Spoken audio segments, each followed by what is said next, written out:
a gente vai falar de Breaking Bad. E esse é tipo um dos preferidos do mundo. Eu vou falar porque essa série não foi uma série como as outras, porque ela realmente mudou tudo depois dela e porque ela te conquistou e te deixou viciado.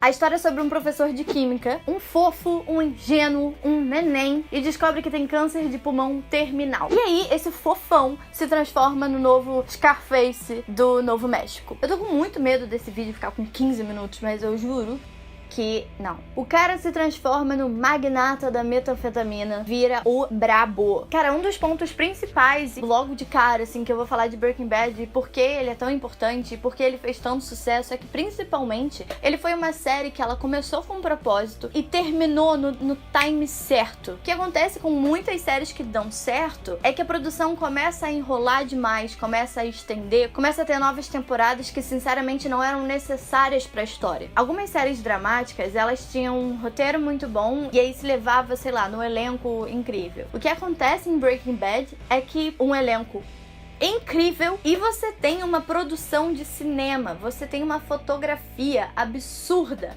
e é um compromisso em ter uma coreografia.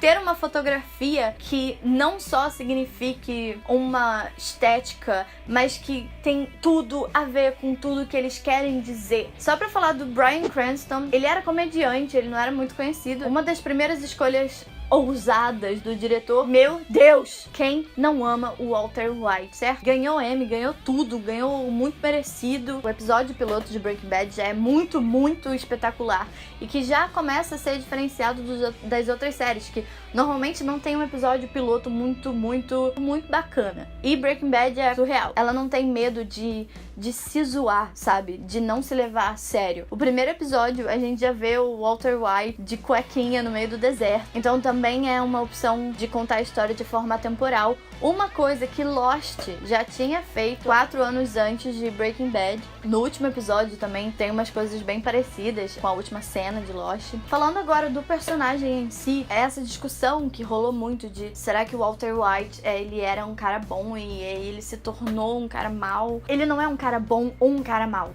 Ele só ainda não tinha sido colocado em alguma situação que exigisse tanto dele. Ou que ele precisasse ser isso, ou que ele se permitisse ser isso. Você consegue ver o olhar dele, é um olhar assim, eu tive prazer no que eu fiz agora, sabe? Que inclusive o que ele falava o tempo inteiro, que ele tava fazendo aquilo por causa da família dele, você vê que não, você vê que era pra ele mesmo. Ele é ressentido, ele é raivoso e você só vê isso quando ele é provocado. E ele não trabalha todo o potencial que ele tem. Ele deixava ser humilhado, ele deixava as pessoas colocarem ele nessa posição também. Ele era uma pessoa inativa, ele passa a ser ativo.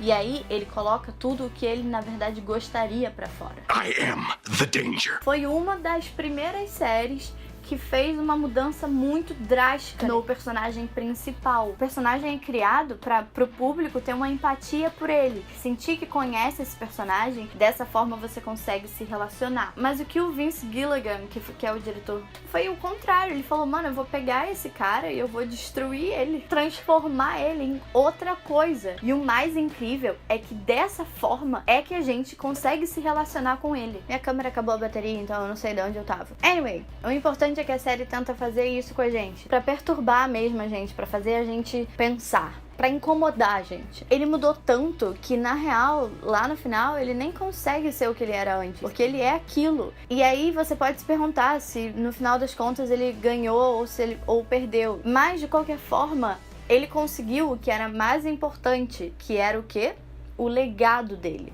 Say my name. Falando um pouquinho mais sobre a fotografia, o Michael Sloves, que é o diretor de fotografia da série, ele definiu o trabalho dele como expressionista, tipo Van Gogh, porque ele diz que as cenas, elas não só mostram o que está sendo exposto, como elas também tentam mostrar o sentimento da cena, ou representar o que pode ser sentido a partir daquela cena. Então elas transmitem umas ideias e uns sentimentos através das imagens, através das técnicas cinematográficas. Então, por exemplo, o que foi escolhido para a série foi a grande angular, que é um geralzão, o time-lapse, point of view, que é a subjetiva, desculpa, e uma outra técnica que é aberto e fechado ao mesmo tempo. Então, por exemplo, Eles fizeram essas escolhas, mas cada vez que eles optam por elas, tem um significado, tá? Eu só tô falando num geral. Por que uma grande angular? Primeiramente porque ela serve como localização. Fora que também, né, era gravado no Novo México, então um cenário surreal de bonito e é isso. Mas também tinha um motivo de realmente fazer a gente achar que tava tendo uma visão geral do que tava acontecendo. Como se a gente pudesse ter uma visão imparcial daquilo. Tem várias cenas que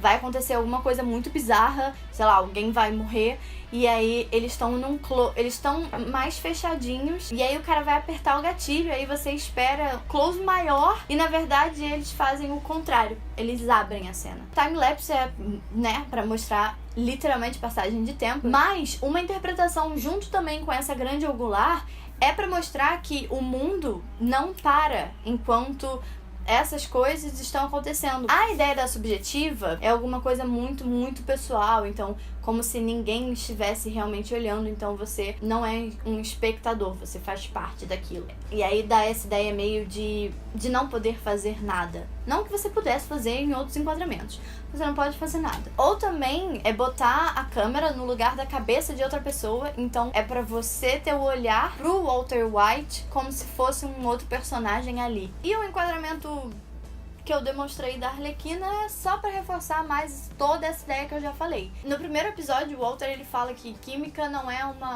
é um estudo sobre a matéria, mas é um estudo sobre mudança. É mais perfeito o encaixe dele ser um professor de química e dele cozinhar metanfetamina, por ele ser a maior mudança da série. O elemento Walter misturado com outros se transforma o Heisenberg. Inclusive, só uma curiosidade, a homenagem feita ao Walter White, ele existiu e ele era um ativista. E o Heisenberg, por sua vez, não é mesmo? Foi um físico teórico alemão que ganhou o prêmio Nobel e também estava envolvido no projeto da bomba nuclear. E causa do seu falecimento, câncer. Quando eu falo que a série pode ser muito deep, é porque será que a gente não se reconhece de certa forma? A gente também não se contenta com várias decisões que a gente toma que na nossa cabeça são justificáveis, mas que sinceramente a gente não gostaria e não exaltam o nosso maior potencial? Será que se você fosse colocado nessa situação de não ter muito tempo, será que você tomaria as mesmas decisões que você toma diariamente? Não estou falando pra você fazer coisas ilegais, só estou fazendo você pensar nas suas atitudes, só isso, né? Quando o Walter se vê cozinhando metanfetamina, é como se ele encontrasse a importância da vida dele, como se ele tivesse achado o propósito dele. Será que não seria incrível você achar o seu potencial e o seu propósito? E isso não deveria ser o nosso objetivo? Algo que deixasse a gente satisfeito e se sentisse incrível e trabalhasse o nosso potencial ao máximo? Eu acho a série tão incrível, porque até as cenas de jantar de família dele, que são chatas, as cenas são pesadas, são lentas. E se você parar pra pensar, é exatamente isso. Porque a sua vida é chata. A minha também, relaxa. Quer dizer, relaxa não, vamos mudar. E aí, pra mim, o Walter, quando ele é provocado a fazer o que ele realmente quer, ele usa a desculpa da família dele, mas quem queria fazer era ele mesmo. Cara, a gente tem arrependimento, sabe? Eu e você. A gente compara a nossa vida com a vida de outras pessoas. A gente tem sonho que a gente não realizou, que não se materializou. E o que a gente costuma fazer realmente no final das contas? Nada. Então, o que acontece com o Walter poderia acontecer com qualquer pessoa. Isso é que faz a gente ter empatia pelo Heisenberg. É tipo, você se reconhecer um pouco ali nele. Se você souber assistir Breaking Bad, realmente pode mudar a sua vida. É estranho, talvez, que eu esteja relacionando a série a algo tão depressivo e tal, mas, pelo contrário, na verdade, eu vejo como um estímulo, sabe? Como inspiração pra eu não ficar inativa. Não precisa virar algo agressivo. Pelo contrário, sabe? É pra gente não fazer isso. Enfim, o papo ficou meio estranho, eu vou acabar com o vídeo. Mano, e eu nem falei das cores. Se você quiser saber mais, eu comecei a fazer um blog. Eu tô com dois amigos, super incríveis, Paula Renault e Yuri Dias. E a gente tem preparado um material bem legal sobre filmes e séries e tudo isso que eu venho falando por aqui. E aí eu vou fazer um texto mais extenso lá sobre Breaking Bad, acredite, mais extenso do que esse vídeo. E poxa, se você tá gostando, indica pra um amigo seu, é real assim, é muito legal se você fizer isso. Eu vou gostar mais ainda de você. Curte, comenta o que você acha sobre Breaking Bad, se eu falei alguma besteira pra você, se você concorda com alguma ideia minha. Ó, eu não tenho nenhuma blusinha do Heisenberg, viu? Se alguém quiser, ó, parceria aí, de blusinha aí.